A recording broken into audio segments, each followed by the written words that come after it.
Huwis di kutsilyo na gyud siguro ang gusto aning babuya. Kini day siya napalit ni nako atong April. Unya dumaga ni siya 7 months kay dito sa tag-iya wala na mabdos na kausa na pa AI yun napahabalan sa kausa, so akong gipalit.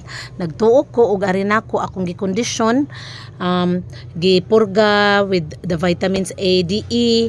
Unya ang iyang feeding ba akong gikontrol para di kay siya mudako pag ayo kay pagpalit na ko ani niya tambok man jud ni siya, so akong gikontrol iyang feeding.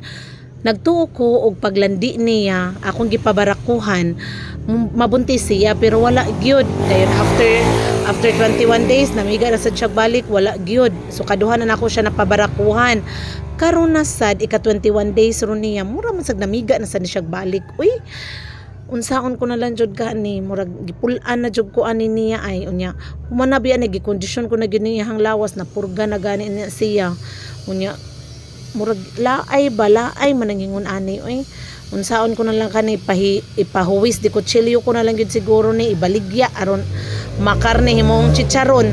Kay sige jud ko niyag hangyo matagaan lang ko niyag mga baktin, wala man gyud in town oy. Ninyo ka din na unsa inyong mga maayong paagi kung ang inyong mga anay or inyong mga dumaga man jud ni siya, wala pa man siya kausway og buntis, unsay maayong buhaton para mabuntis gyud nga sureball na gyud ba. Kay kini siya barako gyud akong gigamit kaduhan na aw katulunan niya wala man. So kung ako pag yun siyang pahabalan karon ikaupat na unya wala lang gihapon, ika 21 days na ron di ay niya. Sayang ba ang panahon nga atong paabuton ba may untag mabuntis kay murag naikonswelo sa atong kahago, sa atong gasto sa pagpakaon sa vitamins mga